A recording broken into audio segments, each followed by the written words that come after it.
Take us through the process that you need to go through to legally hunt. So what does that mean in common language? So for those of us that are not hunters, what caliber would most hunters, what is commonly used for hunting, say, deer? Let's go back to, so what standards have to be met in order for someone to get a PAL or an RPAL? I could get my gun license, I could get my PAL or my RPAL, I could then buy a weapon. And once they have that license, how often is it reviewed and renewed? Let's talk about firearm action for a moment. When we're talking about firearm action, what do we actually mean?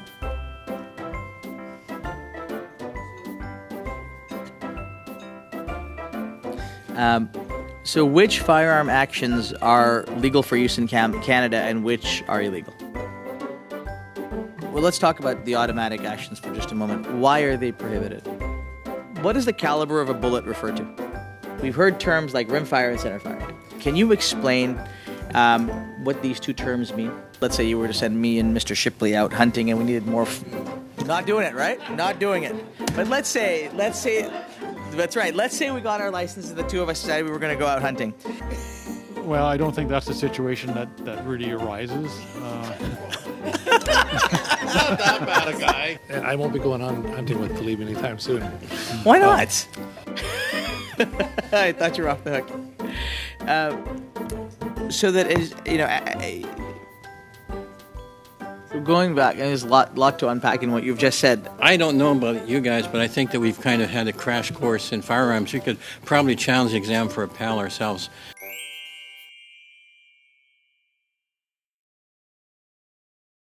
So I welcome you all to meeting number 53 of the House of Commons Standing Committee on Public Safety and National Security. We will start by acknowledging that we are meeting on the traditional unceded territory of the Algonquin people. Today's meeting is taking place in a hybrid format pursuant to the House Order of November 25th, 2021. Members are attending in person in the room and remotely using the Zoom application. Pursuant to the order of reference of Thursday, June 23rd, 2022, the committee resumes consideration of Bill C-21, an act to amend certain acts and to make certain consequential amendments firearms. The committee is resuming clause-by-clause consideration. Before we resume debate, I will now welcome once again our officials who are with us today. We have from the Department of Justice, we have Paula Clarke, Counsel, Criminal Law, Policy Section. Phaedra Glushek, Counsel, Criminal Law, Policy Section. From the Department of Public Safety and Emergency Preparedness, we have Rachel Mainville-Dale, Acting Director General, Firearms Policy. From the Royal Canadian Mounted Police, we have Rob Daly, Director, Strategic Policy, Canadian Firearms Program. Murray Smith, Technical Specialist, Canadian Firearms Program. These names are starting to roll off my tongue very easily. Practice makes perfect. So thank you for joining us today once again, and your participation is very important for the committee members. So we are resuming debate on Amendment G4. At the time of adjournment, Mr. Noormohamed had the floor, and he will continue. Following Mr. Noormohamed, we will have Ms. Dancho, followed by Ms. Damoff, and there's a whole other long list coming. So we'll start there. Mr. Noormohamed, if you please, the floor is yours. Well, thank you very much, Mr. Chair, and I want to thank our officials for coming back. And before I pick up where we left off, bless you. Before I pick up where we left off last night, I just wanted to take a minute to kind of set the stage a little bit. Look, I think, as I said last time, all of us are keen to put forward measures to make our community safe. I don't think there's any disagreement about that. I think there are different perspectives. We've made very clear there are different perspectives on how to approach the topic of gun safety and gun violence and getting guns off our streets. And we've all heard from our constituents. We've all heard from folks that are not our constituents. We've heard from Canadians in general. And I have stated, as have my colleagues on this committee, as has the Prime Minister, that there is a willingness, a desire, an openness, and an intention to make sure this is the best possible legislation that it can be, and that we take the time and we hear the voices of folks that have either who have either not had clarity as to what this bill contains or have concerns about what this bill does contain. And part of what I am hoping we can accomplish today with our witnesses is to get some clarity around areas of concern and to, frankly, try to break down some of the myths that may exist around this bill.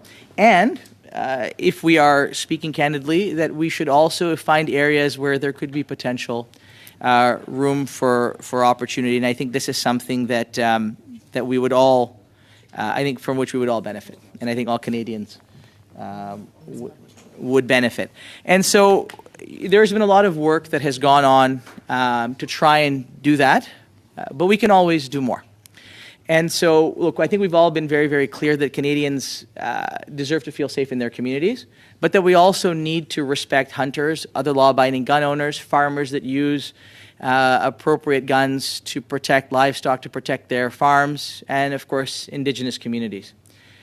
And as we take the time to clarify any misinformation regarding the amendment that was presented at this committee on November 22nd, I want to make sure we do whatever we can, and we are all committed to taking down the temperature wherever we can, to listen to whatever perspectives are out there, and to have a healthy discussion based on facts. Aujourd'hui, les membres comité. Today, the Liberal members of the Standing Committee on Public Safety, together with the Bloc and the NDP, have asked for 2 emergency meetings. I want to thank our colleague from the Bloc for this idea. Quite frankly, the idea of working together is something that we have to do here. On behalf of my colleagues, I want to thank Christine for having put forward this motion. This allowed us to have more witnesses and hear other experts. This will hopefully allow us to hear from witnesses, to address any of the outstanding issues that exist, to improve the law where the proposed law where appropriate, and to give Canadians the confidence that their government is listening, and to give opposition and other parties the opportunity to ensure that we are doing our part together to do what was intended in this bill, which was to ban assault-style weapons, Point of order, Mr. not Chair. those Point of commonly order. used for hunting. Stanch, you want a point of order? Mr. Noormohamed is mentioning 2 additional meetings for witness testimony. I'm not clear what he's talking about. We have not agreed to 2 meetings. There has been a 1064 distributed. Has it been agreed to? The 1064 it compels the chair Right, to but has call it a been meeting. discussed as a committee, sir? I'm sorry? Has it been discussed as a committee, sir? He's talking about as if this is established. He can talk about it in whatever manner he likes. Okay. It's public information that the meeting to discuss that has been requested. And Right, but just to be clear, it has not been agreed to as a committee that we would have only 2 additional meetings of witness testimony external to the witnesses we have here today. Is that correct? That has not been agreed to?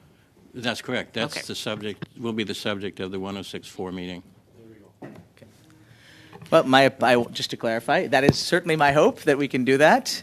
Look, we'll get there where the goal. Let me be clear about what the goal is. The goal is for us to have the time to hear from witnesses.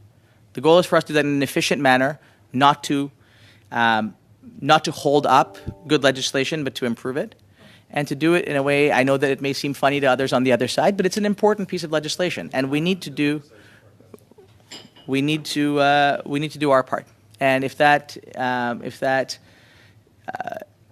the effort to hear from other witnesses is something that others wish to partake in, I think that's an important step. I know others have been asking for it, and we hope that this step will take us to that place. We want to make sure that we work collaboratively to make sure that there are no guns that are commonly used for hunting captured within these proposed amendments. We're listening to Canadians, and we're going to get this right. I have been saying that. My colleagues have been saying that since the beginning of this. And again, we may have different approaches, but I think the intention is the same.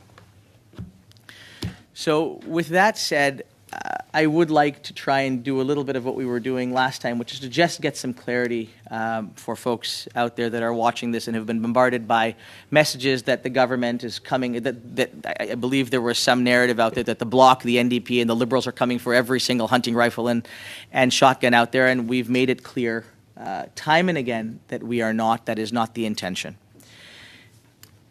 We've all spent time discussing these amendments, this amendment with our friends, with our families, in this committee, with constituents.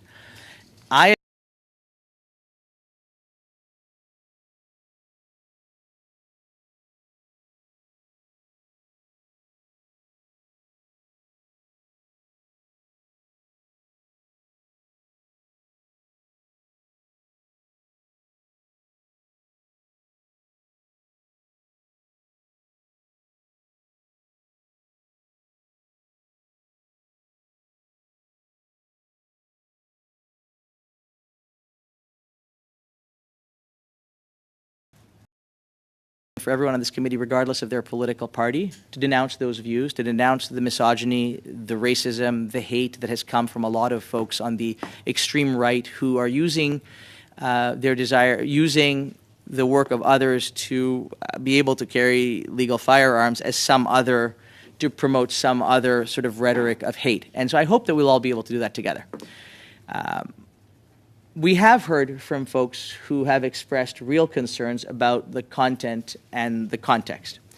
And so what I'd like to be able to do is we've been asking a lot of very specific, very technical questions about specific makes and models.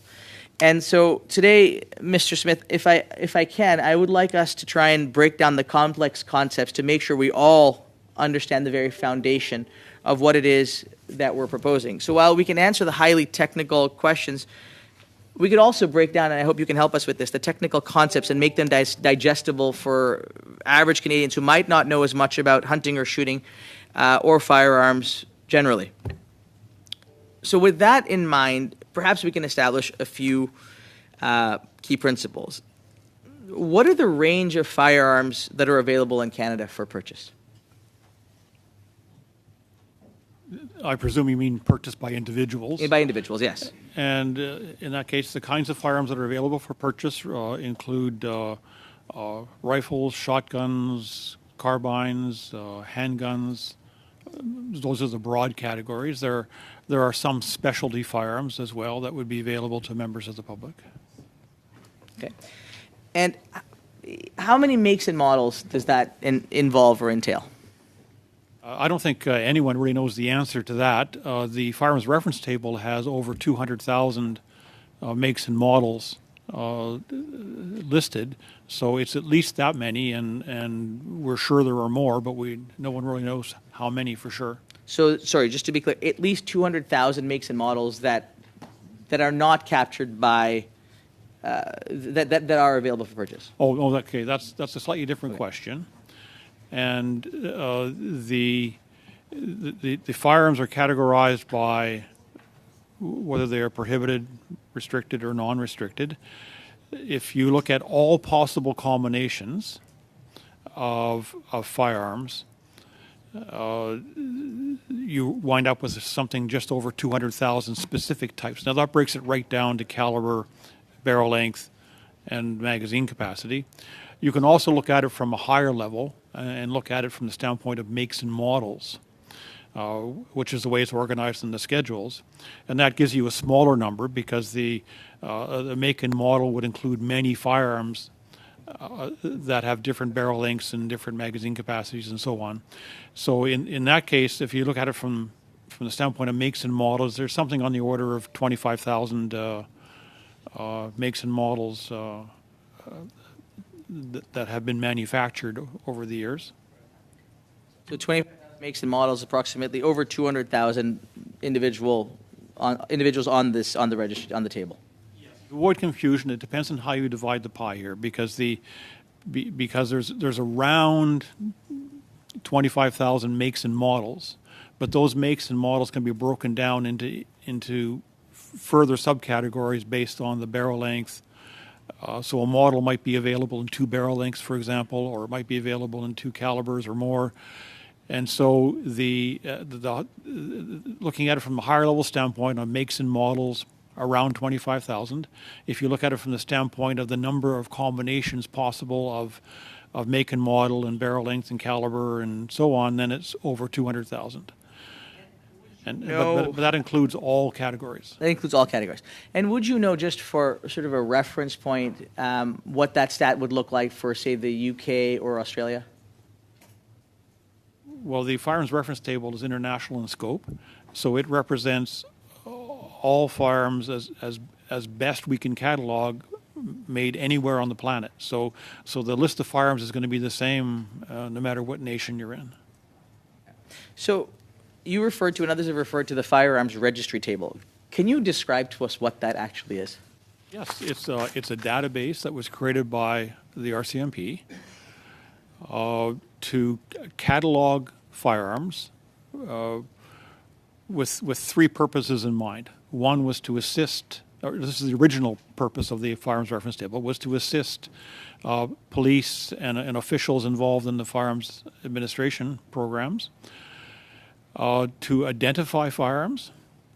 That was point 1. Point 2 was to create a standardized description of firearms, because for some firearms there's more than one way to describe it. They can have nicknames, and so this was to create a standardized way of referring to a firearm.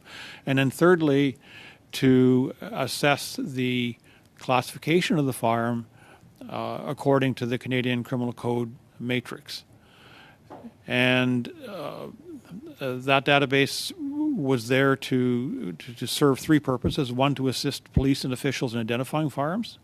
Secondly, the standardized description was there to assist with the population of tracing requests based on the notion that if you don't properly describe the firearm, you're not likely to get a result out of a data system. So the purpose of creating a standardized description was to improve the chances of getting a hit if a firearm involved in crime was being traced. And then the third was to assist police with the determination of classification, and also officials engaged in the firearms program to determine the classification of a firearm so that the appropriate controls can be applied. So if we were specifically talk about this RCMP, how would the RCMP use this table? The table is used administratively. It is not a legal document. The Firearms Reference Table is not the law. The law resides in the Criminal Code. The Firearms Reference Table represents the RCMP opinion on what the firearm should be named and what its classification is according to the current rules in the Criminal Code. And it is used throughout the RCMP and other police forces across Canada. They use it to identify firearms, so that if a firearm is seized by a police officer, the firearm can be properly identified and recorded in the police data system. It assists the courts, because if the firearm description is standardized, then the description remains the same as the firearm goes through the court system, and you don't wind up with continuity problems or other legal issues in court. It's used by administrators in the firearms program to ensure the firearm is properly described and that they are applying the appropriate administrative rules to the firearm. The classification portion is used likewise by police and officials to ensure that, in the case of policing, it assists with the laying of the appropriate charge. It assists with the determination of whether an offense has actually occurred or not.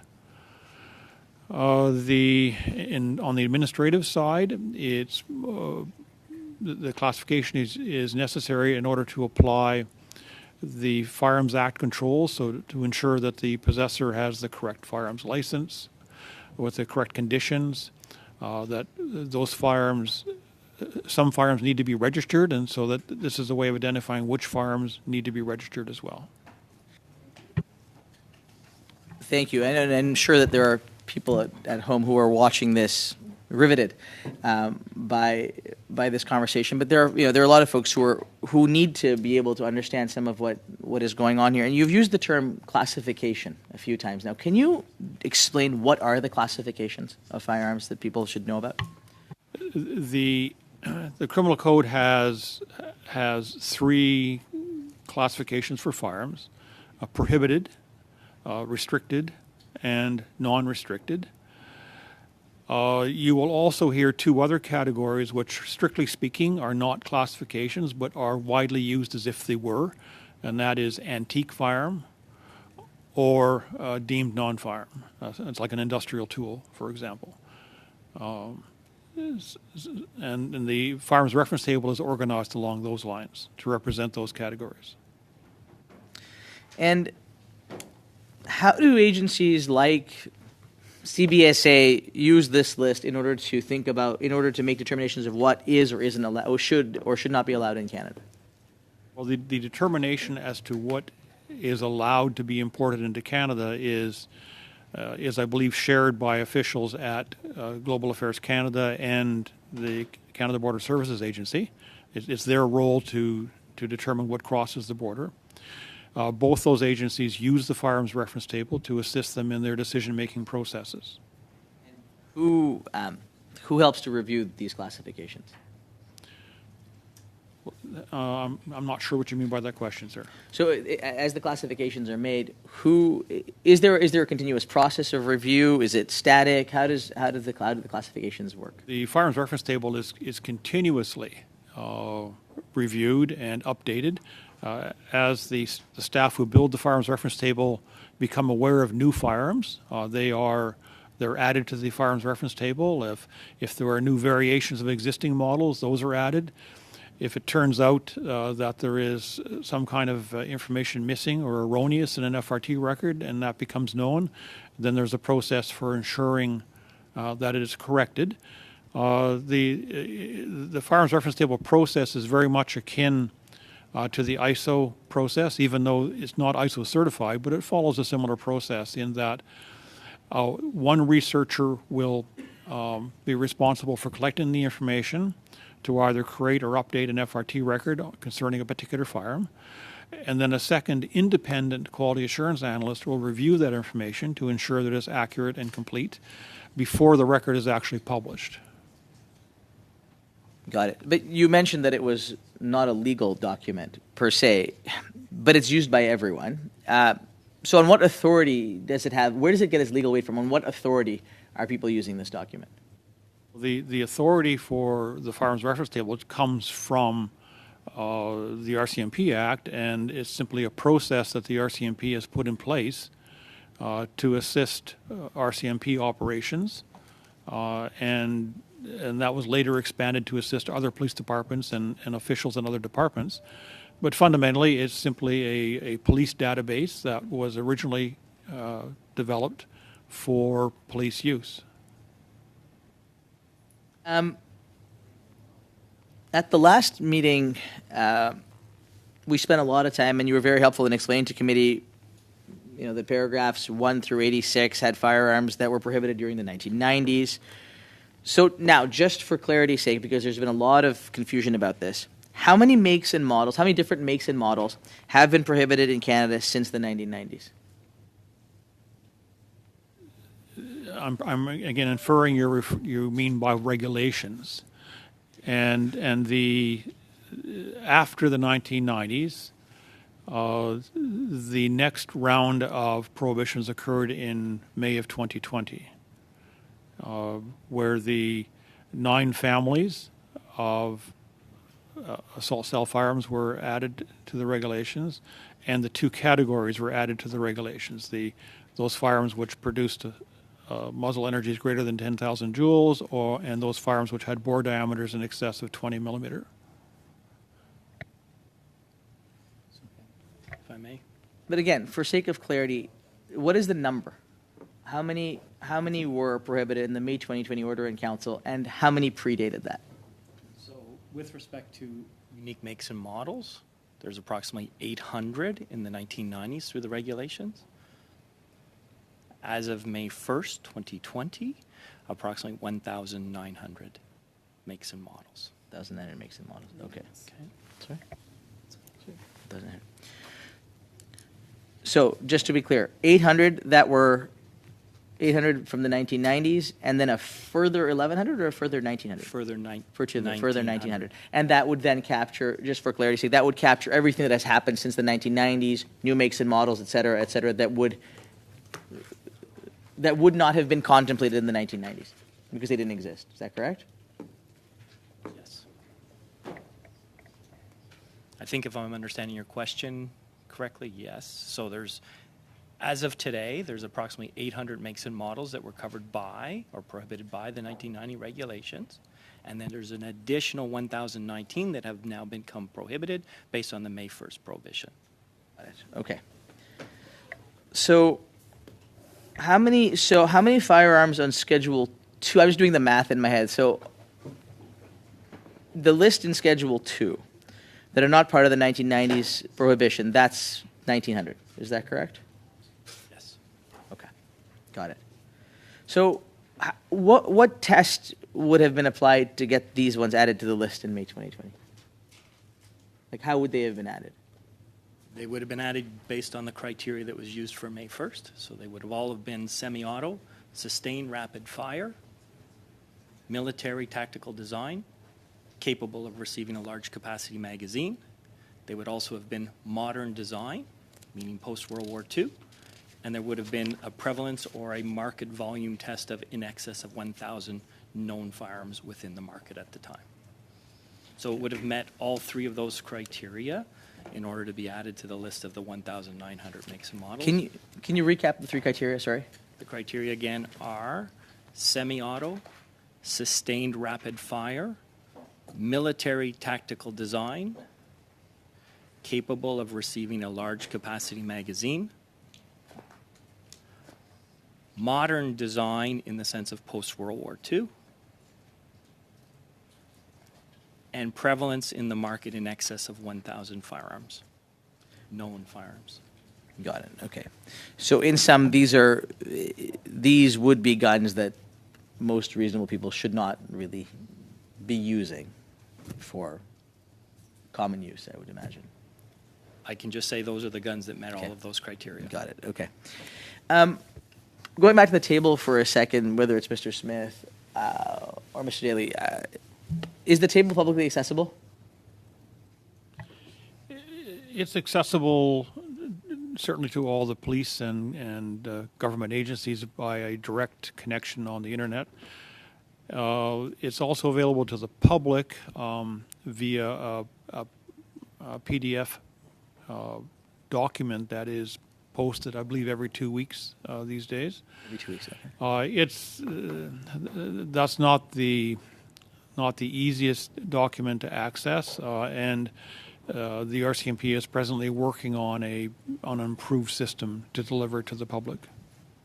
Let me tell you why I asked this question. We have all, I'm going to speak for everybody here, and correct me if I'm wrong. I think we have all received emails, text messages, phone calls about people asking a specific question: is my gun prohibited or not? The gun that I've had for however many years. Many of these, upon our research, have been research were captured in previous iterations.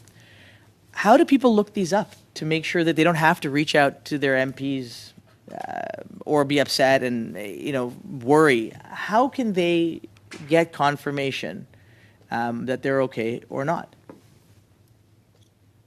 Well, the Firearms Reference Table is in use today, and thus it must represent the law as it exists today.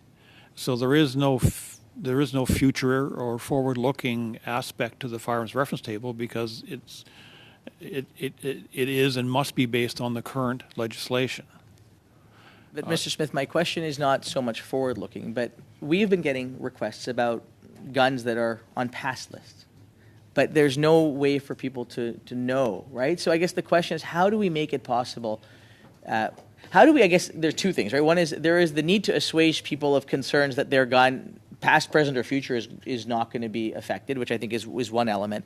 But there's a second element of people not having awareness about whether or not something was already covered previously. And I think the concern is, how do we make sure that we aren't conflating everything that has happened in this bill and in the amendment as being all net new.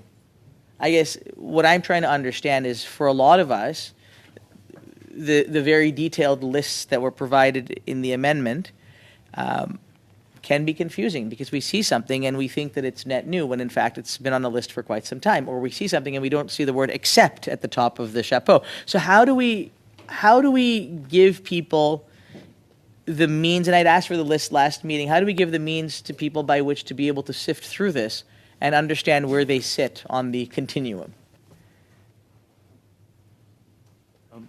Frankly, that's something that's beyond my control. My understanding is the lists are now public.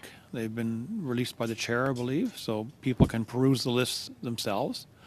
They are relatively lengthy. What I can say is, in my interactions with members of the public over the classification of firearms, they generally find favor with the concept of firearms being listed explicitly in lists, because they can look it up and see it in black and white, as opposed to having to interpret a statute. That isn't to say that everyone's in favor of that, but that's generally what I've heard. And I guess the lists that are here are rather lengthy and probably requires a bit more effort than in the past to go through it. With that in mind, Ms. Clarke, do we have the list that I'd asked for? So it has been prepared. It is just being vetted through our approval process to be able to be forwarded to the committee. I know it's a lot of work, so thank you for doing that. When do you think we will have the benefit of that list? I'm hoping today. Like today? Okay, excellent. Excellent. I think that will hopefully, go a long way. And is there any intention or desire or plan to create a searchable database for Canadians? So in terms of the list, the 480 new makes and models, not the 1,900 that were banned in 2020 and the 800 that were banned in the 90s, those ones presumably would be added and published, if passed, with the regulations as it is now in the Consolidated Martin's Criminal Code, or online on the Justice website. With respect to the definition, there is no list that would be supporting the definition in paragraph G. If it were to pass, there would be no list at this point. The legislation doesn't provide for a list to be set out, setting those firearms.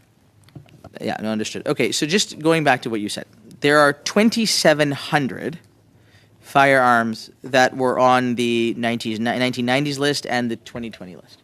That's make and models. Make and models. So it's not firearms, it's But the make and models. Excuse me, make and models.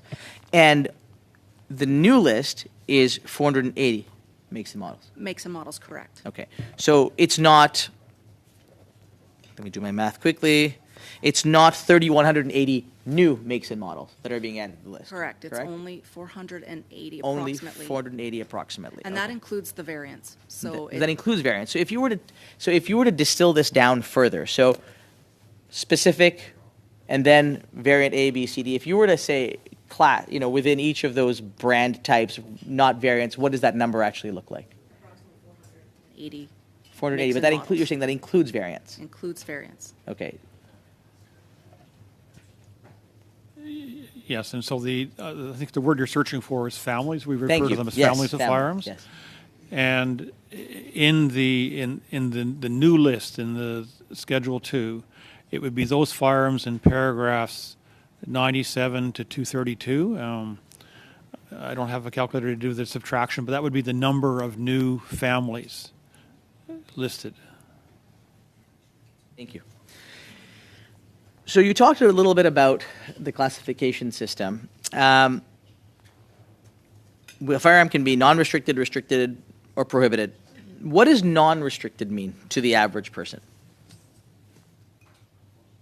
The firearms classifications affect how an individual can use the firearm and whether or not the individual can actually possess the firearm. So in the case of non-restricted firearms, which is the least regulated classification of firearms, What it means to the average firearms owner is that they must obtain a possession and acquisition firearms license at the least level, the non-restricted firearms license, which is commonly referred to as a non-restricted PAL, or PAL meaning possession and acquisition license. And that entitles the individual to acquire a non-restricted firearm and to possess it, providing that license is continuously maintained. And thereafter, the individual is free to use the firearms in any way that is permitted by law. What would be an example of a commonly used non-restricted firearm? A typical hunting rifle would be, say, a bolt-action rifle, like say a Remington Model 700 or something of that ilk. There are something like close to 20,000 families of those kinds of firearms available to choose from, and you really can't categorize that breadth of firearms makes and models with a couple of examples. It's So a let's very talk about wide range. Fair point. Let's talk about restricted then. What does that mean? I'm assuming that you need a restricted PAL for that and RPAL for that, but what does that mean? Well, if a firearm is restricted, what it means to the individual is they must obtain the higher level firearms license, the restricted possession and acquisition license, or RPAL, as you indicated. It also means that the firearm itself would need to be registered with the Canadian Firearms Program Firearms Registry. And thirdly, if you wish to use that firearm for any lawful purpose, you would require an authorization to transport, in most cases, for that purpose. There are some exceptions. There are automatic authorizations to transport for regular uses like going to the range, but broadly speaking, you have to have an authorization to move a restricted firearm from your home to use it. So why would I need... Mr. Chair, point of clarification, please. Mr. Ruff, on a point of clarification, go Yeah, ahead. just with Mr. Taleeb's question, or I said Taleeb, not Mr. Noormohamed's question to Mr. Smith, another element of that as well, any restricted firearms owners are run through the police database every 24 hours, correct? I believe what you're referring to is called the FIP system, Firearms Interest Police, is what that decodes to. That's a system in place, and has been since the Firearms Act came into force in the 1990s, where if there is a police incident which matches certain criteria, usually crimes related to violence, then any names in the police investigation associated with that particular criminal investigation are flagged with what's called a FIP hit. That goes to the chief firearms officers for review where a FIP hit has occurred on a person who also has a firearms license. So the checking process that you're referring to, it does not take place every day for every firearms owner. Rather, it only occurs when a firearms owner is somehow connected to a serious police investigation. Not necessarily as a criminal, it could be some other element of it, but the individual firearms owner is connected to a police investigation serious enough that it is flagged and goes to the chief firearms officer for review of the license. So that's what that's all about. Thank you, Mr. Ruff. If I may, Miss- just to clarify, so quick Sure, go answer, ahead. yes, it does apply to individuals with possession and acquisition license with restricted privileges. It also, though, applies to people who have possession and acquisition licenses. So it's both. It's not just exclusive. So anybody who has a firearms license is run through those same processes. Okay, thank you. Just Thank to you, this, Mr. Ruff. And go ahead, Thank Mr. you. Noormohamed. now just to clarify though, this depends on the police department doing that, correct? This is not. Is it done universally, or is it depend on on whether or not a particular police department or police force decides they're going to do that? It's done universally. The program is run by Statistics Canada, and it's part of the obligatory reporting process for police agencies. I believe the nickname for it is UCR, Uniform Crime Reporting, and that's the StatsCan program, and it's mandatory for police. So why would I want an RPAL? For what purpose would an average Canadian need an RPAL? Well, an individual would need an RPAL if they choose to acquire a restricted firearm. They fall, broadly speaking, into two categories. One is handguns, and the other is restricted long guns, so rifles and shotguns, which happen to be restricted. And the individuals will generally acquire those for the purposes of target practice. But there are other reasons. So, for example, someone whose employment depends on a firearm will have to get the RPAL in order to use the firearm in the course of their employment. There are a number of possibilities all laid out in the Firearms Act. Those are the two most common. And now, what about prohibited? What is a prohibited firearm? What does that mean? What does that look like in terms of a Canadian's ability to obtain? What is a prohibited firearm in this context? Again, as far as individuals are concerned, a prohibited firearm is a firearm they cannot possess. They're forbidden to possess. There are some exceptions. There were firearms prohibited in the 1990s which were grandfathered to the owners, even though they're prohibited firearms, and those owners, but only those owners, can continue to possess them. But for the average Canadian today, a prohibited firearm is inaccessible. They're not allowed to have it for any reason. So talk a little bit about the grandfathering. What does that actually mean for someone who has one?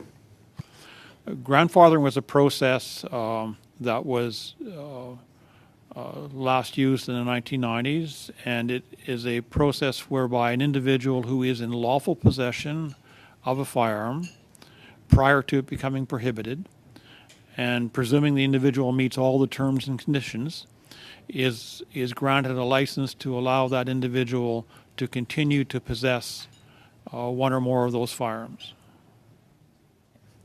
And what determines how each of these weapons falls into each of these categories?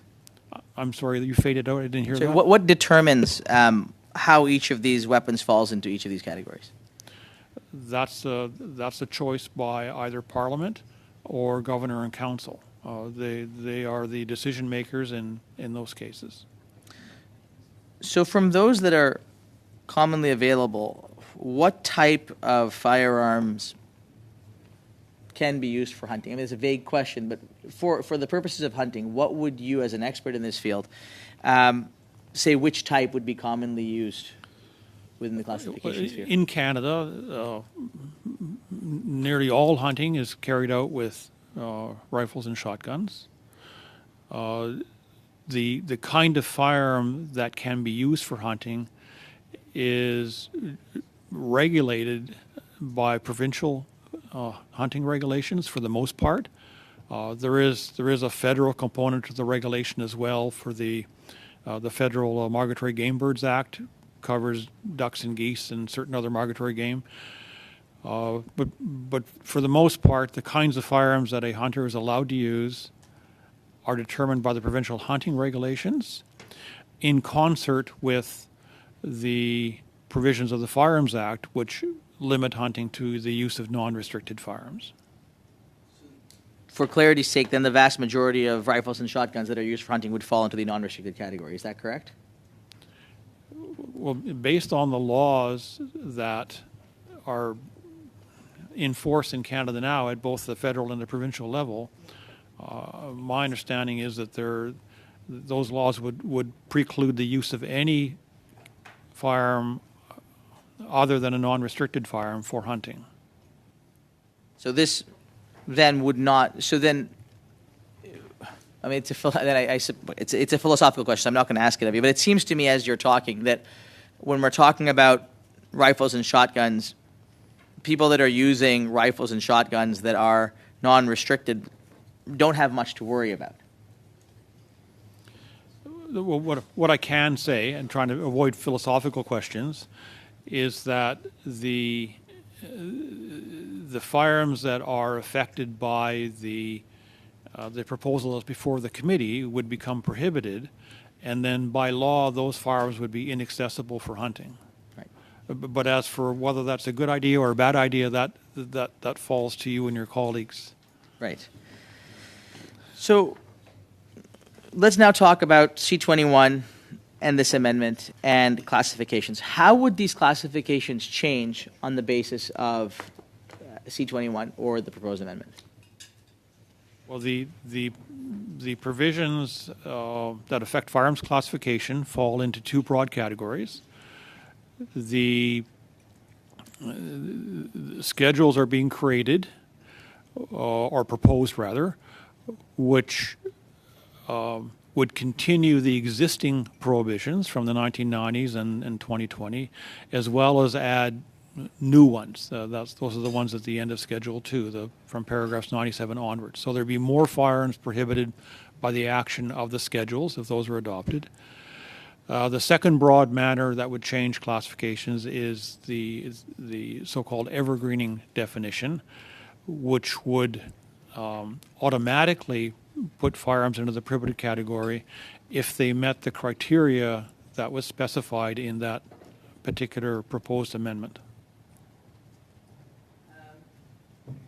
So now, just going back to this question of classifications and the conversation that we had earlier, you talked about, firearms that are used for hunting, and then you said others that were available for tactical purposes. What is the difference between a rifle or shotgun that's designed for a tactical purpose versus for common use in hunting in terms of the classification? Well, there's no generally accepted definition that holistically defines a hunting rifle, but logically, a hunting rifle is one which is designed for the purposes of hunting. The design features can vary significantly depending on the kind of game that the hunting firearm is designed for use with. So, 22s and similar firearms would be suitable for very small game, and then a centerfire cartridge for hunting big game, for example, and a rifle that supports that. And then shotguns are generally used for hunting birds, although they can be used for big game hunting as well. Tactical firearms, on the other hand, are firearms which are, again, broadly speaking, there's no accurate, holistic definition of what is a tactical firearm, but broadly speaking, they're associated with military and police. So what would they be used for then? What would a tactical? Just be very clear. We've talked about. We've said that hunting rifles were used for hunting game. What are tactical rifles or shotguns used for? Well, they'd be used by police to assist with their obligations to enforce the laws, and it could be used against people or animals as the circumstances would dictate in a police or military operation. So when manufacturers are developing or marketing firearms for our market here in Canada, do they take these classifications into account?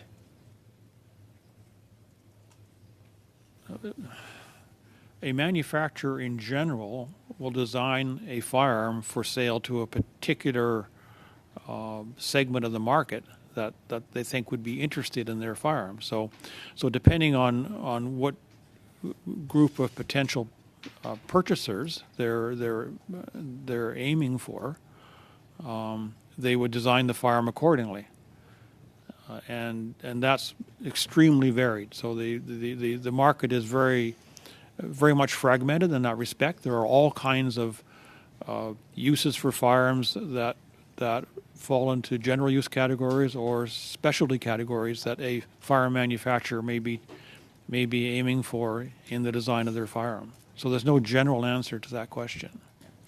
I'm going to go back to what you were talking about in terms of, you used military operation, and then we talked about tactical a little bit. What is the difference between military and tactical? Is, you know, from in your expertise, what is the difference between military and tactical? Because these are terms that get thrown around a lot. And I just want to make sure we are all on the same page. Yeah, there's not a hard black line you can draw between military and tactical. I mean, military firearms, broadly speaking, are those which are designed for military use. So they would include large caliber armaments, so grenade launchers, rocket launchers, etc. The types of firearms that are mentioned in paragraph 95, I believe. The military firearms would also include fully automatic firearms, and military use would also include what I would loosely call tactical firearms. These would be firearms which are not fully automatic, but which fulfill a tactical role on the battlefield, such as sniping and other specialty purposes. The term tactical is often associated with police and security agencies that are not permitted to use fully automatic firearms, but use firearms that are similar in nature except for the automatic fire. So previously you said that there wasn't a clear definition of tactical weapon, correct? No, the definition will be mushy. It won't have hard borders to it because firearm manufacturing represents a continuum. So it's impossible to draw a line that cuts a continuum at an exact point and differentiates between two classes of firearms. So you can appreciate that, you know, for many people, a mushy definition is unsatisfactory. I know that my friends across have been asking for some time, as have we, for some clarity around some of these things. If I understand correctly, do Bill C-21 amendments not actually start to give us something that looks like a definition? Well, the use of words like tactical and military appear in the RPO for the regulations of May 2020, but those words do not appear in any definition. I would suggest that they are more in the category of criteria that the Governor and Council used to select firearms that were put on the list. So why is it hard? Why is it hard for us to get, and I'm going to use your term because I quite like it, why is it hard for us to get anything beyond a mushy definition? Like what causes that to be the case? And this is a sincere question because I think for all of us here, we certainly do not have the depth of knowledge combined that all of you have. So why is it hard to define these things? There are two reasons primarily. One is what I mentioned before, in that the firearms manufacturing design choices represent a continuum. So the firearms will have features that range from hunting to tactical, and you can add and subtract individual features on a firearm, and there's no really clearly defined point at which the addition of operating characteristics changes the firearm from a tactical to a non-tactical firearm. The second reason is that the firearms themselves can often be modified to switch from one category to another. So they can be equipped with features that are suitable for hunting, and then those features can be added and subtracted in order to produce a tactical firearm. So and that's the trend today in manufacturing, is towards the use of modular firearms, which can be transformed from one purpose to another simply by adding or subtracting components. And just to clarify, transformed by whom? By the manufacturer or by anyone that chooses to buy those parts? Historically, it was the choice of the manufacturer or required the services of a gunsmith to change the firearm, typically. However, the trend for the past couple of decades, at least, has been for manufacturers to build firearms which are modular in nature and which are designed for the end user to change the features to transform the firearm from one purpose to another. So I could get my gun license, I could get my PAL or my RPAL, I could then buy a weapon that is not used for tactical purposes, and then I could buy the components and in the privacy of my own home then turn that into a tactical weapon if I so choose. In some cases, yes. Why is that problematic for law enforcement? You would have to consult someone from law enforcement on why they don't like that. I'm sure some of my colleagues in law enforcement might want to jump in on that, but that's not. But that's for perhaps for a conversation later. I can understand that. As I look at it, I can understand why that might be highly problematic, and I do think that this is part of why we are here having this conversation today. So, Mr. Smith, I'm going to give you a bit of a break, and I'm just going to switch back to Ms. Glushek and Ms. Clarke. When you provide us this list, is it going to be organized in a way so that a reader, and I know this wasn't what I asked before, but given the work you've been doing, maybe you've already thought about this, will people understand why each of these firearms is being banned? Will there be an explanation? In the actual statute, because this will be codified in the criminal code, we don't normally, with criminal amendments, add in a rationale into the code. However, there will be the availability of the Hansards, the debates of this committee, parliamentary committee, and any background and information by the department. So there would be a bit of an explanation in terms of how it's meant to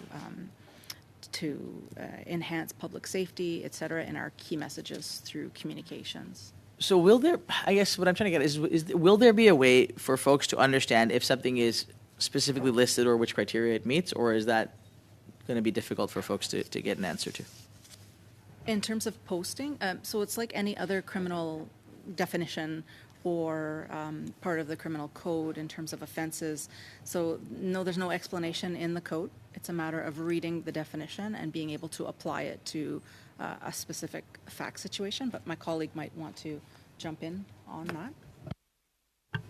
I would just remind the committee that the evergreen definition and Schedule 2 would come into force by an order in council, and during that time, the Canadian Firearms Program would have an opportunity to review the firearms reference table to identify which firearms may be captured by the evergreen definition, and then that information could be communicated prior to the coming into force of these provisions that would prohibit the firearms. Thank you. All right, Mr. Smith, breaks over. Let's go back to the standard. Let's go back to the PAL and the RPAL. There's been a lot of discussion about this. I know that there are many of us who want to know and want to understand what goes into that process. So what standards have to be met in order for someone to get a PAL or an RPAL? Again, broadly speaking, because I don't have the details in front of me to go through it, atom by atom, but broadly speaking, the individual who wishes to get a firearms license today would be required to take a firearms safety training course and pass it successfully. And that safety training course involves both a written examination and a practical examination handling firearms. They would also be subject to a review by the Chief Firearms Officer, who would vet their suitability for owning firearms, and the Chief Firearms Officers would have access to various databases for that purpose. They're also free to contact the references that the firearms applicant has nominated to get a sense of the background or the history of the individual. And at that point, the Chief Firearms Officer or the agent working for the Chief Firearms Officer would then make an assessment as to whether the review has been thorough enough and a license could either be issued or rejected based on what they know at that point, or whether further investigation is required, and a CFO is entitled to proceed with additional investigations if necessary. And at the end of the day, the Chief Firearms Officer or CFO will make a decision on whether the individual can be granted a license or not. That decision is appealable to the courts. And then the court has the final say on whether the individual can get a license or not.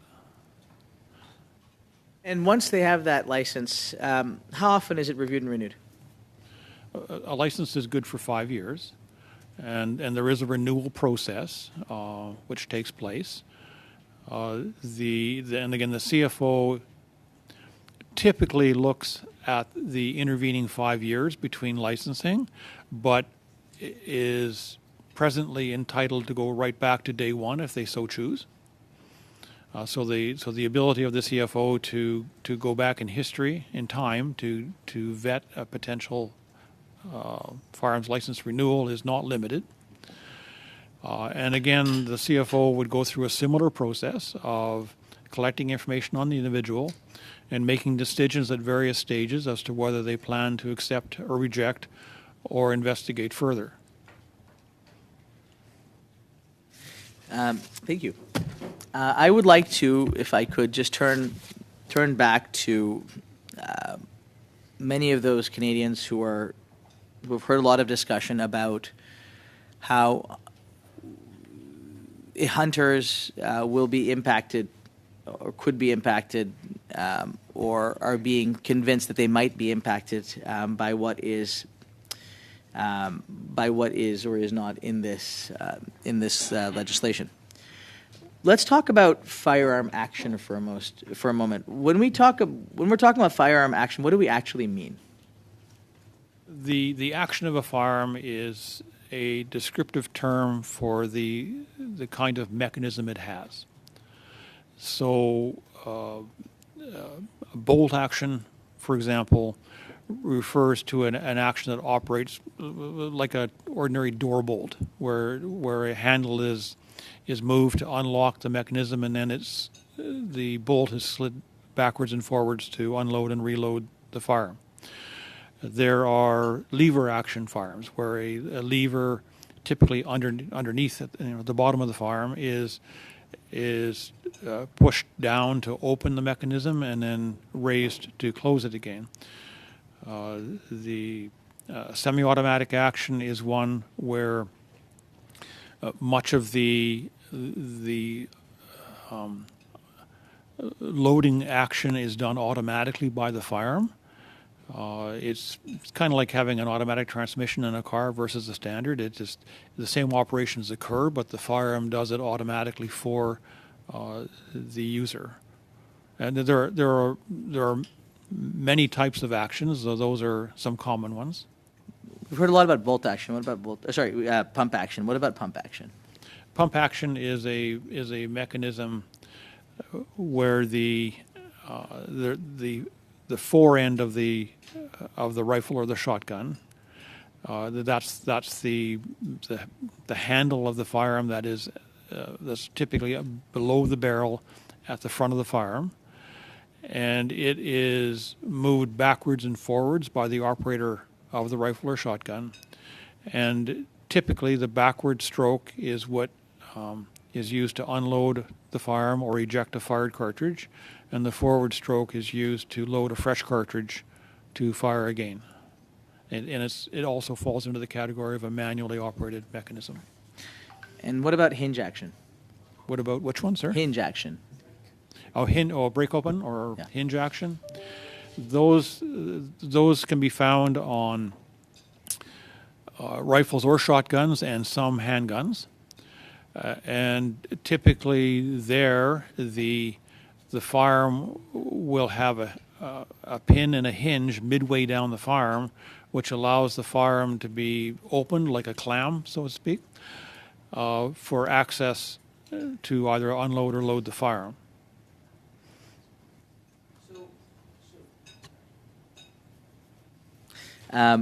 So which firearm actions are legal for use in Canada and which are illegal?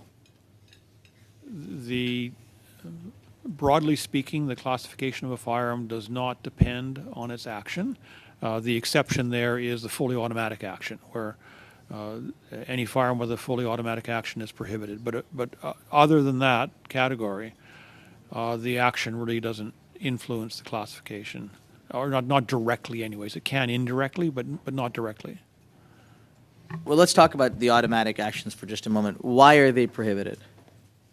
Again, that's a choice made by Parliament, in this case back in 1978, was to prohibit fully automatic firearms. I was in the business then, and my understanding was that the government of the day viewed fully automatic firearms as being possessed by individuals as being contrary to the good of public safety. What would be the ordinary use for an automatic weapon? Automatic firearms are designed primarily for military use. They're used to kill people. Yes, to kill people and cause damage. Okay. So what does Amendment G4 set out to do in terms of actions? I mean, does it prohibit all semi-automatic firearms? This is the amendment in G4 Yes. you're referring to, sir? No, it will. As written, it would prohibit certain semi-automatics. That they must meet other conditions than being semi-automatic, but not all semi-automatics. What are the other conditions?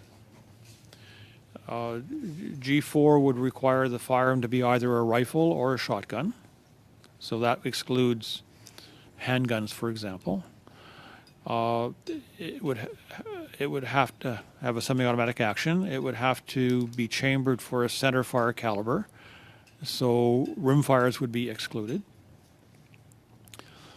And it would have to be designed to accept a detachable magazine, which would exclude firearms with fixed magazines, for example. And the magazine it's designed to accept would have to have a capacity of more than 5 cartridges. So that would again exclude those firearms which have a detachable mag that contains 5 shots or less. And the last criterion is that when assessing the kind of magazine, it must be a magazine of a type that the firearm was originally designed to accept. Just for clarity's sake, how many of those criteria does it need to meet to be prohibited? All of the criteria I just mentioned. I'm asking you this question because inevitably someone somewhere is going to clip the answer you gave when you said it has to be a shotgun or a rifle, and I just want to be abundantly clear. In order for anything that has been set out to be banned, it must meet those 4 or 5 criteria you identified, correct? For the evergreening provision, yes. Okay. I just want to make sure that your answer, the fulsome nature of the answer you gave, is not misinterpreted by others, as we have seen to be the case. So thank you. Now, we've talked about caliber. High level, what does the caliber of a bullet refer to? Caliber has 2 meanings commonly used. The historical meaning, which referred simply to the diameter of the interior of the barrel of the firearm. So in other words, how wide a bullet that the firearm would accept. In modern parlance, with the advent of cartridge firing guns, the term caliber has been broadened to mean the name of the cartridge that a firearm is designed to use. So that could be in a standard caliber for a rifle, or it could be in a gauge for a shotgun. And what are the different calibers that are available in Canada right now? There are hundreds of calibers available, some more common than others. Okay. What are some of the common ones? Calibers that are commonly used are .308 Winchester, .223 Remington for rifles, and for shotguns, 12 gauge and 20 gauge. And how many of these would be affected by C-21? Well, caliber does not factor as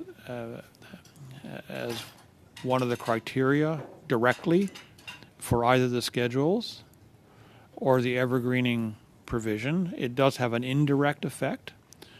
Okay, and I'll deal with the schedules first. The firearms named in the schedules are all firearms, therefore they must have a caliber. That means that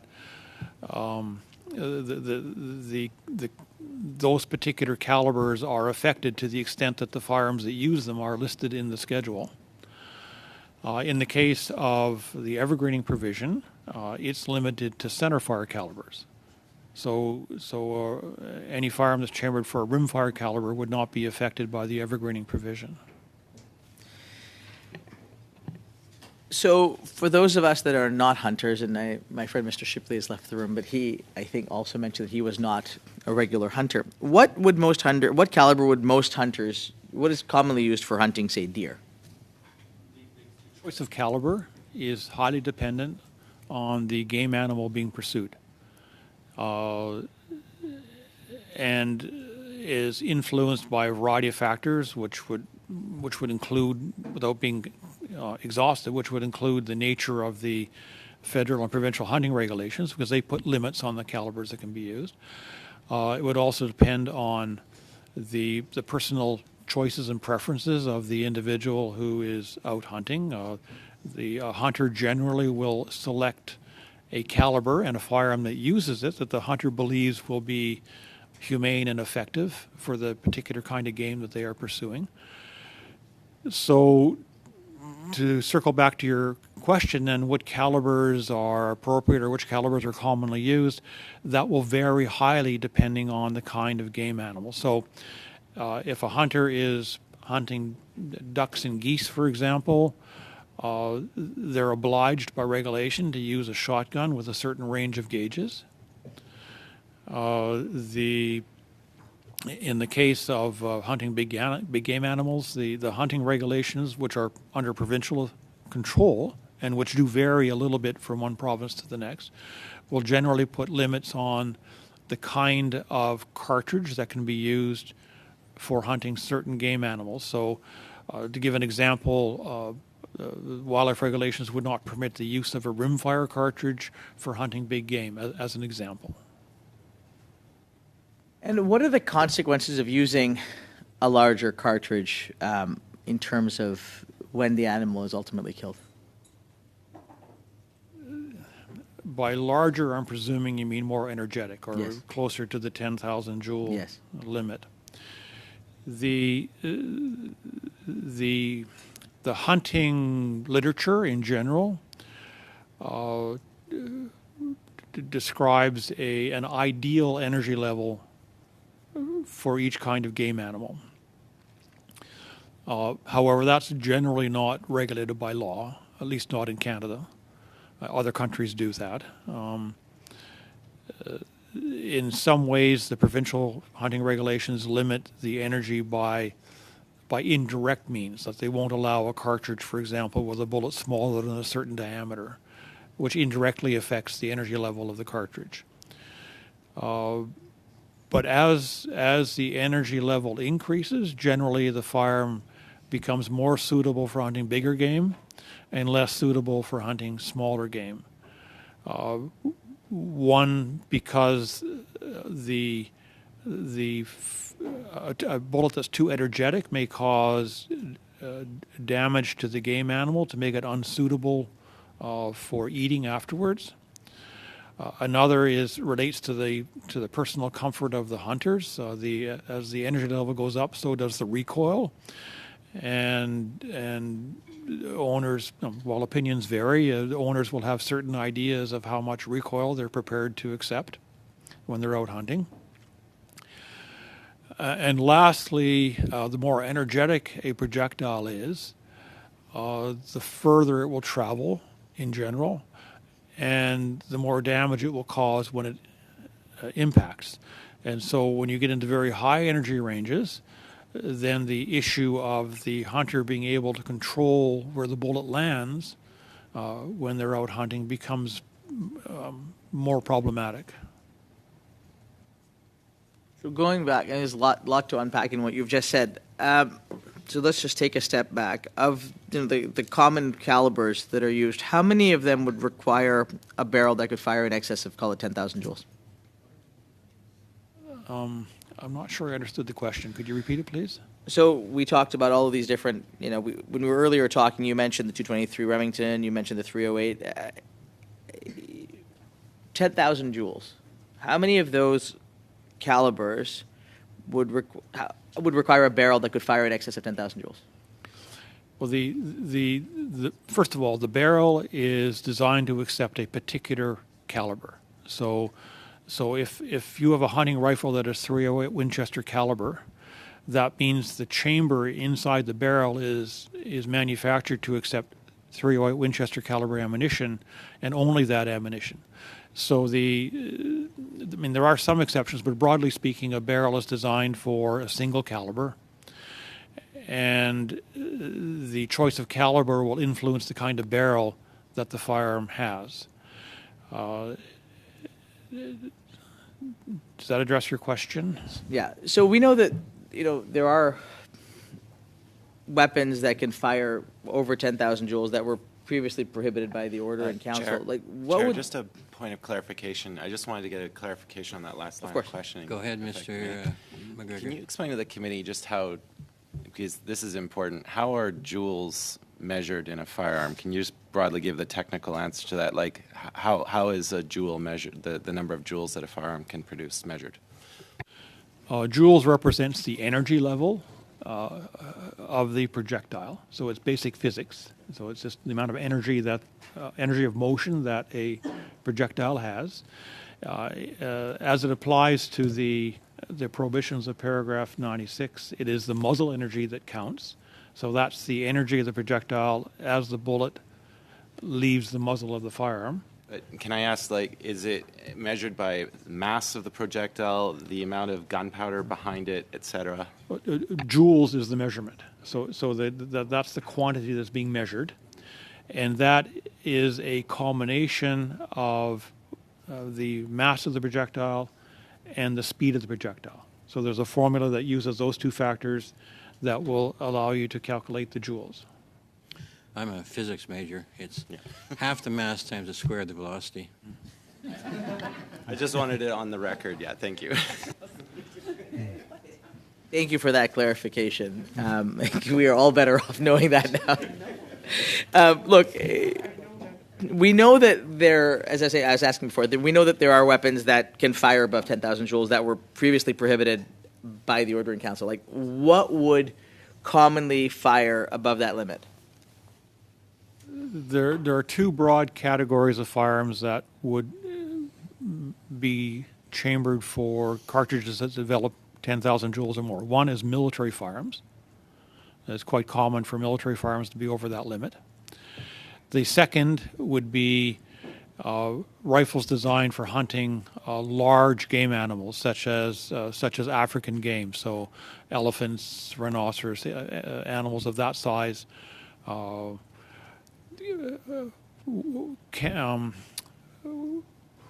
Will involve the use of firearms which are chambered for calibers around 10,000 joules. Now, they're not all over. There are calibers which are recognized as being elephant gun cartridges, if I can use a less precise term, some of which are over 10,000 joules and some of which are under 10,000 joules. But where you see that level of energy in a hunting application, it is for large African game in general. Okay. So I'm trying to understand what use we would have in Canada for something that fired over 10,000 joules. Well, what I can speak to is what they have been used for to the present. One is there are individuals in Canada who travel to Africa for hunting big game animals and who have their own rifle. They prefer to take their own rifle with them, so they own a rifle in Canada that's not routinely used for hunting in Canada, but is the firearm that they would take with them when they go somewhere else to hunt a game animal that requires that level of energy. The second broad use that occurs at present is very long range hunting or target shooting. So these are circumstances where there's an attempt to harvest game or hit a particular kind of target at distances of a kilometer or more.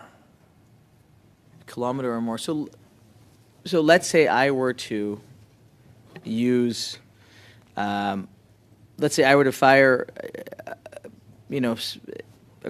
I were to fire with 10,000 joules at 200 meters, and I were to hit a deer. What would happen to that deer? If I were to hit it, I mean, I'm probably a terrible shot, but let's assume I were to hit. What would happen to that deer at 200 meters using 10,000 joules? Well, there's a variety of factors that feed into that. One is it depends on where exactly you hit the deer. Assuming the bullet goes through the vital organs, then it's very likely the deer would be killed. There could be some destruction of the game meat, but that would be very dependent on the construction of the bullet. Some bullets are built very solidly because they're intended for penetrating deep into large animals like elephants, and so on a deer, the bullet would probably pass through the deer, not causing much more damage than you would expect from an ordinary hunting caliber, simply because of the construction of the bullet. So the answer to your question is highly dependent on the exact circumstances, so the exact caliber of high-energy ammunition, the exact construction of the bullet, and where on the deer the bullet impacts. But in this scenario, could I achieve the same objective using something materially less than 10,000 joules? Yeah, it's generally accepted that a deer can be successfly harvested with a rifle that produces something in the range of 3,000 joules. You know, the recommendations vary somewhat. You know, a little more, a little less, but around the 3,000 joule mark is typical of where the hunting experts would recommend for a caliber that is intended to be used for hunting deer. And using the 10,000 joule versus 3,000 joule example, how common is it for someone to use 10,000 joules versus something that fires 10,000 versus 3,000 in those scenarios? Okay. The firearms in question are non-restricted, so there are no controls on the transport and use of those firearms for hunting. I'm not aware of any restrictions on the use of large calibers for hunting, although it's possible there is some regulation that is in the provincial domain that I'm not aware of. You said something very interesting. You had many interesting things, but you said something that I'm a little bit curious about. You talked about the quality of the bullet. In the scenario we talked about, in shooting the solid and the nature of the bullet that was used. Are there rules about the kind of bullets that can be used? Yes, there are, and those rules come in two forms. There are actual statute regulations, both federal and provincial, that will stipulate limitations on the kinds of projectiles that can be used. And then there are informal restrictions based on good practices in hunting that would drive the selection of one bullet over another for hunting a particular game animal. Okay, so now let's get back to kind of clarifying some things, terms that we've used. What does chambering mean?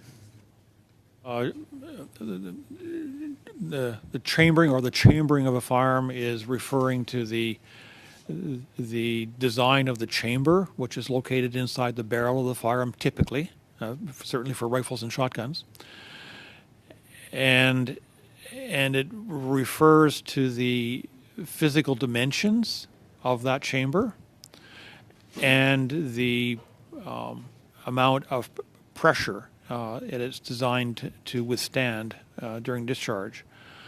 And it determines the kind of ammunition that can be used in the firearm. So for example, a .308 Winchester caliber rifle that we spoke of earlier would have a chamber that is designed and manufactured for discharging .308 Winchester caliber ammunition. And the barrel has a chamber, but the caliber of the ammunition that it uses is referred to as the chambering, or chambered for, or chambered in. There's a variety of variations on how the language is used. And just talking about the .308 Winchester cartridge for a second, how many joules would you need to fire that? The exact number of joules depends on factors other than just the ammunition, and it's affected by barrel length, for instance. But a .308 Winchester rifle, an ordinary hunting rifle, would generate somewhere around 3,000 joules, depending on the exact kind of ammunition that's being charged and the barrel length of the firearm. And how big are these? How big is a cartridge for? How big is this .308 Winchester cartridge? You can infer in most cases, you can infer the size of the projectile in very general terms from the numerical portion of the caliber name. So .308 Winchester fires a bullet that is .308 inches in diameter. Got it. So Okay. a third of an inch, so that would be something on the order of, 8 millimeters? Got it. And for the purposes of this discussion, anyone watching at home, can you just clarify the difference between a cartridge and a bullet? Okay. A cartridge is a complete unit of ammunition. So it consists, in general, of 4 components. So you have a cartridge case, which is the overall container. You have the propellant powder, which is inside the cartridge case. You have a primer, generally at the rear of the cartridge case, which is what the firing pin strikes and which is used to initiate the discharge of the cartridge. And lastly, you have the bullet, which is at the front of the cartridge. It's seated in the mouth of the cartridge. When a typical hunting rifle is fired, the propellant powder will be consumed. The bullet will be launched from the muzzle of the firearm and travel downrange to strike the game animal. And the cartridge case and primer will remain inside the firearm, and it is ejected by the operator of the firearm. So now, that makes sense. I think we've all now got a good understanding of that. Now let's talk a little bit about cartridges in the context of military-style weapons, which we had talked about previously. How big are those cartridges? What do those look like? They can vary enormously in size. The military has all manner of firearms that require cartridges of different sizes. So to give a few examples, the Canadian Armed Forces standard service rifle uses a cartridge called, in civilian terms, is called .223 Remington. The military name for that cartridge is 5.56 by 45 millimeter NATO, but it's essentially the same cartridge, but the military gives it a different name. So materially larger than your Winchester. And that's quite a small cartridge. Okay. And then a larger cartridge would be 50 caliber BMG. BMG stands for Browning machine gun. So that's a very large cartridge that exceeds 10,000 joules, and that is used in military sniper rifles and in machine guns. So if we were to use these larger cartridges that we've just talked about to go deer hunting, going back to our deer scenario, 200 meters away, what would happen in that scenario to the deer? Well, the answer is the same as before. It depends on the bullet that is loaded. If an individual were using military ammunition, that ammunition generally is made very solidly and is not designed to deform or expand on impact. And so it would go through a deer largely unchanged. It would just make a hole in the deer the size of the projectile. Now, some energy would be transferred from the bullet to the deer, which would cause tissue damage and would, in the case of a 50 BMG projectile striking a deer, would almost certainly be fatal to the deer. But the The amount of damage to the deer would again depend on exactly where it hits and whether it hits a bone or it goes through soft tissue and so on. So it's highly variable. My colleagues from, I think it was, I don't know if it was Mr. Motz or Mr. Shipley, made a comment that no self-respecting hunter would use, Mr. Wright, because we're not hunters, right? So Mr. Motz noted that no self-respecting hunter would use military-style cartridges. Is that a fair statement? It's common to use military calibers. So 223 Remington and 308 Winchester and 30-aught Springfield, these are calibers that have been mentioned many times in our conversation here. Those are all originally military cartridges that have been adapted for use for hunting. What differentiates military cartridge from a hunting cartridge is the kind of projectile that's installed. So a hunting bullet is designed to expand on impact and cause a humane kill of the animal, whereas a military cartridge, in general, is designed to penetrate, to go through defensive armor, and also to conform with the Hague Conventions on the use of military ammunition. So let's talk a little bit about magazine capacity. Can you tell us a little bit about the magazines that firearms hold generally and some of the variations? First of all, many firearms do not have magazines. There are all kinds of firearms used for hunting and sporting activities, which are a single shot, or in the case of shotgun, single barrel or double barrel. So there's no magazine per se on a wide variety of firearms. For those firearms that are equipped with magazines, the magazine size historically for hunting firearms and of the type that are widely used in Canada would be somewhere in the neighborhood of 3 or 4 cartridges. Although larger mags were available.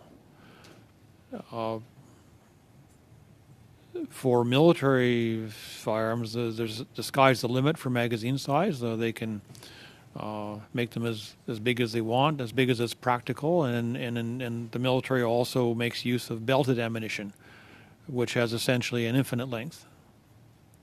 So talking about the average hunting firearm then would hold how many cartridges? Well, again, there's no definition for a hunting rifle. So I can't give a categorical answer there, but there aren't any hunting applications I'm aware of that requires a magazine size of 20 or 30 cartridges. So the magazine size is self-limiting in the sense of what is useful for hunting. That said, in Canada right now, at the present time, the traditional hunting rifles will have magazine sizes around 3 or 4 shots, but there are exceptions, and that is where former military firearms have been reused for hunting purposes. So I'll use a classic example: the Lee Enfield bolt-action rifle from World War II. There were many tens of thousands of those firearms recycled after World War II for use as hunting rifles, and they have a 10-shot magazine. So it's possible to have a bigger magazine on a hunting rifle, but a hunter typically would not use that many cartridges. So, Chair, a point of clarification. Or clarification? There really is no such thing as point of clarification. As Mr. Noormohamed doesn't mind, go ahead. I just wanted to make it clear there to the committee, and I think Mr. Smith can confirm this. We did ask this a couple weeks ago. In general, with some rare exceptions, it's since 1992, it's been against the law to have, for a long gun, a bigger than 5-round magazine. The answer that's partly correct. Okay, so it's since 1993, and it applies to semi-automatic centerfire caliber rifles and shotguns, and there is a 5-shot maximum for an individual possessed magazine. However, for firearms with other actions, there is no limit on the magazine capacity. There is no limit. Okay. Thank you, Mr. Ref. Go ahead. Thank you. So just going back to the piece we were talking about, I have observed, Ms. DeMoff and I had the benefit of going to visit the Vancouver Police Department, who showed us how easy it was to modify some of these cartridges, some of these clips, rather, to hold more. I mean, what level of concern should we have in respect of being able to modify some of these things at home to be able to hold more rounds? Well, the level of concern is a question of public policy, which again is in your domain. However, I was involved at the time in the creation of the magazine regulations, and the government policy of the day, as explained to me, was that the concern was to provide a quick and easy way for owners to come into compliance with the magazine regulations at the time the law changed, and as a result, the conversion methodology of magazines was not all that strict. So a magazine can be modified from an illegal capacity, or a prohibited capacity is a better term, to a non-prohibited capacity through the use of a pin or similar device, which does in fact block the magazine, but it's not incredibly secure. So now let's go back to cartridges used by hunters. How many cartridges would you say are needed for your average hunter, let's say moose or duck hunting? It depends how good a shot the individual is, I suppose. One, apparently. The goal of a hunter, okay, and I mean, I've hunted in the past, so I'm generally familiar with the culture. The goal of a hunter is for a one-shot kill. That is what they strive to do. They're not interested in peppering the game animal with, lots of holes. So in the case of your moose or your deer, the ideal would be one shot. Now, that doesn't always occur. A hunter may be shooting at a running animal and require follow-up shots. There may be something happen at the time the hunter is shooting, and the bullet does not strike the animal in the desired location, and a follow-up shot is required. So it's not infeasible to suggest that that one, maybe two follow-up shots would be appropriate for big game hunting. I would say most hunters would probably agree that emptying a mag of 20 shots, if it were available to hunters, is probably not what they want to do. In the case of hunting birds, the regulations are very clear there. That for hunting ducks and geese, which is regulated by the Federal Migratory Game Birds Convention Act, the hunters are permitted 3 cartridges. That's it. So when a flock flies over, the hunter has 3 attempts to bring down 3 ducks or 3 geese, or as many as they can with the allotted 3 shots, and then they must stop and reload. For other game animals that are used, where a shotgun cartridge is used, the maximum number of cartridges will depend on the provincial hunting regulations. And typically that's somewhere around 5, but that may vary from one province to the next. So, point of order, Mr. Chair. Ms. Dance, you want a point of order?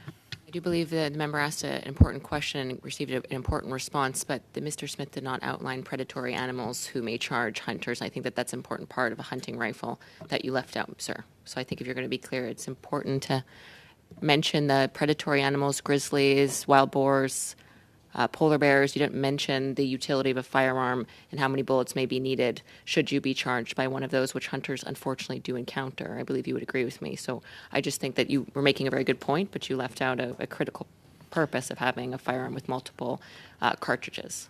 Thank you, Ms. Dancho. Mr. Smith, you may certainly respond if you wish, and then back to Mr. Certainly, Noormohamed. if a hunter is engaged in hunting in an area where large predatory animals are a danger, the typical practice, and I've hunted bear myself, so is to have more than one person present with a firearm. You would not hunt alone under those circumstances, and that. In general, the 5 shots that are permitted for a typical hunting rifle would ordinarily be sufficient under those circumstances. Thank you for that clarification. So I think Ms. Dancher makes a good point. So in that scenario, you're saying that the 5 would be sufficient. Is that correct? In general hunting practice, yes. Okay. Okay, but again, the choice of rifle, the choice of the cartridge, the choice of the magazine size are all subject to provincial and federal regulation and to preferences on the part of the hunter. So then this might be a bit cheeky, but let's say you were to send me and Mr. Shipley out hunting and we needed more... Not doing it, right? Not doing it. But let's say... That's right. Let's say we got our license and the two of us decided we were going to go out hunting. And we were not able to take down... Let's say by some miracle this happened and the two of us were to go out and we were to need more than 5 cartridges to take down an animal. What would that say about our hunting skill? Let's assuming the animal was not running. Well, I don't think that's the situation that really arises. Not that bad a guy. That's the next political blind date show. There you go. Sorry, everybody. It's been a long couple of hours.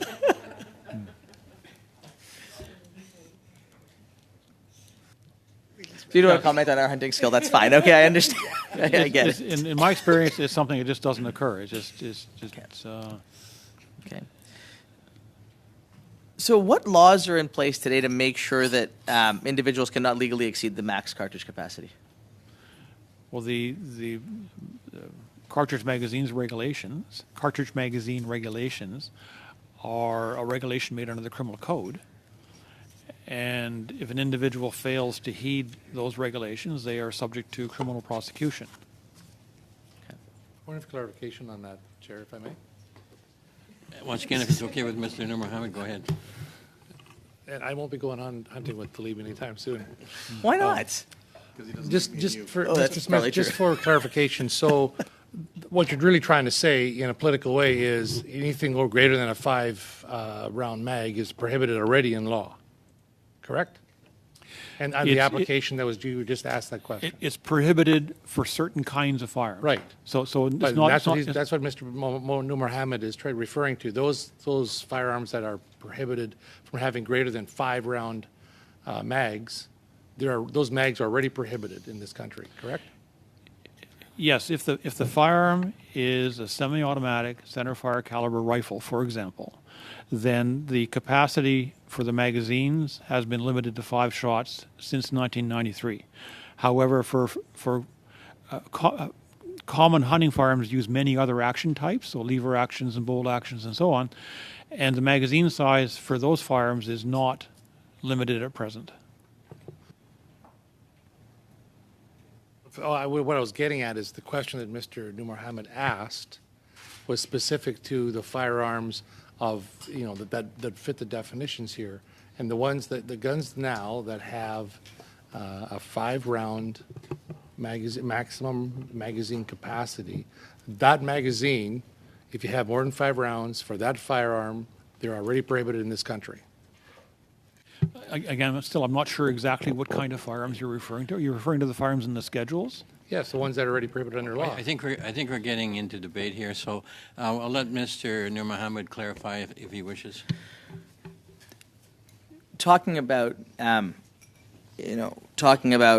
more than 5 rounds. We had gone to the Vancouver Police Department. Again, Ms. DeMoff and I, they'd showed us clips that held 30, 40 rounds, but that had actually been modified to only allow you to shoot 5 at a time. How easy is it to modify those to go back to being able to fire 30 shots?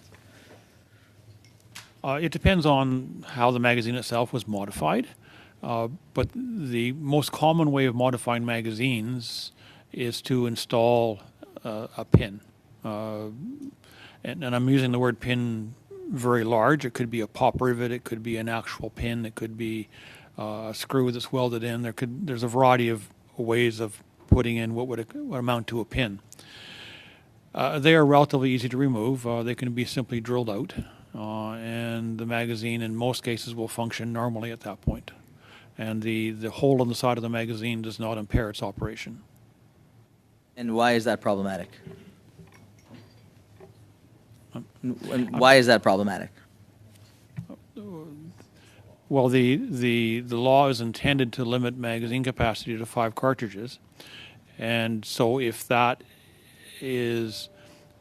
magazine is modified to hold only 5 cartridges to be compliant with the law, is easily reversed back to its original state, then it would be relatively easy for someone to defeat the intent of that particular regulation.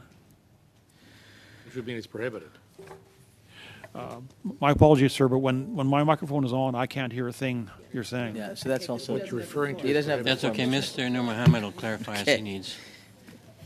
Okay. Okay. All right. So let's a few more. I'm running out of time here, and I have quite a few more things I'd like to ask you. So I'm hoping that this won't bleed into next meeting as well. But I'd like to talk a little bit about hunting licenses and what it takes to become a hunter in this country. Like we've talked about a PAL, but there's I think a lot of misinformation. I think there's confusion about what sorts of licenses a Canadian hunter would need to be out in the woods. Like when Mr. Shipley and I decided we're going to go hunting. Take us through the process that you need to go through to legally hunt. I can only speak to that very broadly because that's really out of my lane. But broadly speaking, hunters are required to take a course and to pass a test in order to get a hunting license, very broadly speaking. Okay. I received a couple of correspondences about black powder firearms. What guns? Can you describe to us what guns use black powder fire? What are black powder firearms? Excuse me. Black powder is a generic term these days, and it refers to propellants that were used in historic firearms. So firearms before the existence of cartridges. So these are the muzzle-loading firearms that where the hunter or the shooter in general had to manually load the powder, which was a separate a separate element of the loading process. So there ordinarily would be a small container, commonly called a powder horn, where a measured amount of the propellant powder would be poured into the bore of the firearm, and then the bullet would be manually seated, and then the ignition system would be primed, and then the firearm could be fired. So black powder is a very generic term referring in one sense to the original kind of propellant that was black in color. That was a chemical combination of saltpeter, sulfur, and charcoal. So we're talking, days of the pirates type propellant powder. However, that term, being generic now, also refers to more modern formulations that don't involve the same chemical substances, but which perform in a similar way. And they're used almost exclusively in muzzle-loading firearms. And how would how would these be affected by Bill C-21? There would be no impact. Sorry, I couldn't hear you. I'm sorry. How would, Mr. Smith? I'm sorry, I didn't hear your answer. Broadly speaking, there would be no impact. I mean, it's theoretically possible that someone could make a muzzle-loading variant of an AR-15. It would be captured as a variant, but that's highly unlikely. So generally speaking, no, they would not be affected. So folks at home that would have black powder firearms in the main they can rest easy. Well, they're still subject to all the other rules and regulations for firearms, but this particular series of amendments that's before the committee would not impact muzzle-loading firearms in any significant fashion. switching gears a little bit, recognizing we don't have a lot of time left, I do want to get a couple of things out there that I think are important for folks to understand. Is we've heard terms like rimfire and centerfire. Those of us who have taken the time to understand this law, understand this legislation, understand what centerfire means and rimfire means, I think have a good understanding of why some things are banned and some things are not. Can you explain what these two terms mean? Sure. The terms rimfire and centerfire refer to how a cartridge is constructed. In the case of centerfire ammunition, the primer is located in the center of the base of the cartridge, hence centerfire, and the primer consists of a small capsule of shock-sensitive explosive that is ignited when struck by the firing pin of the firearm. There's a small hole between the pocket that the primer sits in that connects it with the interior of the cartridge, which contains the propellant powder, so that when the cartridge is fired, the firing pin strikes the primer. The blow to the primer causes the propellant inside that to ignite, which produces a flame that goes through the small hole that's called a flash hole, connected to the interior of the cartridge case, which ignites the main powder charge, which then propels the bullet down the bore. In contrast, rimfire cartridges are manufactured with the shock-sensitive priming composition located in around the rim of the cartridge. And when the cartridge is fired, the firing pin crushes the priming composition between the two sides of the rim, which causes ignition, and after that it works the same as for centerfire. So what kind of firearms would employ rimfire? Cartridges are for practical reasons these days limited to the what are ordinarily called 22. So 22 long, short, long rifle, 22 Magnum, and perhaps a few other cartridges as well. There's a 17 caliber rimfire, for instance, but there's a handful of cartridges that are in common use today. Historically, there was a broad range of rimfire calibers, but today the market forces have compressed it to a relatively small number. And these are generally lower power cartridges. The reason being is that the design of the rimfire cartridge case is not as strong as a centerfire cartridge case and cannot withstand pressures as high. So the nature of the design limits the rimfire calibers to relatively low energies. And what about centerfire? What kind of guns would use centerfire? Centerfire, there is no limit really. I mean, the centerfires range from very small calibers to huge military calibers. So now just turning to Schedules 1 and 2, are any of the new firearms that have not previously been prohibited rimfire firearms? I believe you're referring to Schedule 2 and the new paragraphs 97 onwards. Yes, there are some rimfires mentioned in those sections. Okay, and why would they be there? The firearms that are in that list are based on the same criteria as the May 2020 list, except that the conditions of modern manufacture or modern design and large quantities present in Canada have been removed. Those criteria from May of 2020 do not draw a distinction between firearms that are chambered for rimfire calibers versus centerfire calibers. It's only happenstance that the 9 families prohibited in May of 2020 were all centerfire. Okay. So what does that mean in common language? It means that the selection of firearms for the new schedule, the paragraphs 97 onwards, are based on the characteristics of the firearm, of which the caliber is but one factor, and that a firearm may merit inclusion in the list even though it is chambered for a rimfire caliber.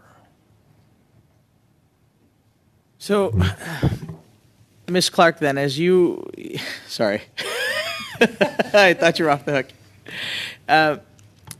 So that as Mr. Smith has been very generous with his wisdom, and he just talked a little bit about the definition and how and why certain of these rimfires have ended up on the list. Going back to the list and going back to the list that we're hoping to see today.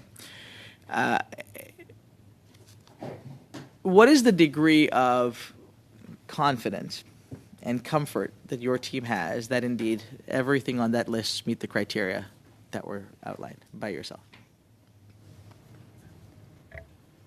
I think it's probably a question to the Canadian Firearms Program. I think we have confidence that with that additional list in Schedule 2, it meets the main criteria from May 1st, which again was semi-auto, sustained rapid fire, military tactical design, capable of receiving a large capacity magazine.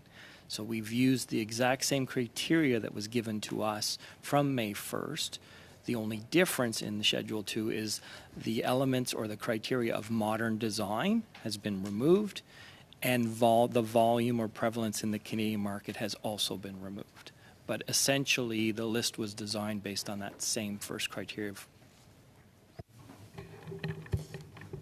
So, in the main, if people were looking at that 2020 criteria and have made decisions accordingly, and the criteria that you mentioned a couple of additional criteria, but the fundamental nature of the criteria are exactly what was proposed and utilized in the OIC from 2.5 years ago, correct? That's correct.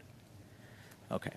So I guess then I do then struggle with the idea that somehow this is something that's been much more conflated. But I think today has been, so far where we are in this conversation has been very, very useful. I think we have learned.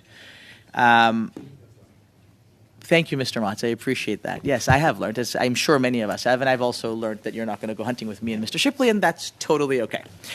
I think it's important for us to have some of what you said. Many of us have taken the time to review and to learn, those that don't have the extensive experience that Mr. Motz does with firearms, to be able to learn through this process. But I think that what you've done today and what we may have to continue next week is to provide those that have been misinformed a little bit of the very important context that you have given us today. And I want to acknowledge, the Prime Minister and others have taken the effort to try and clarify some of this. We have said from the outset that we are committed to trying to improve this legislation. Point of order, Mr. Chair, that's incorrect. From the outset, they said these were weapons of war that should be banned. Just to be clear, that's on the record from when it was introduced. That's not a point of order, so we'll let Mr. Noormohamed finish. I'm going to have to cut you off very, very in seconds here in any case. So. Okay, so as I have said, and despite what others may think, I know that I have come at this, and I have had this conversation with many on this committee.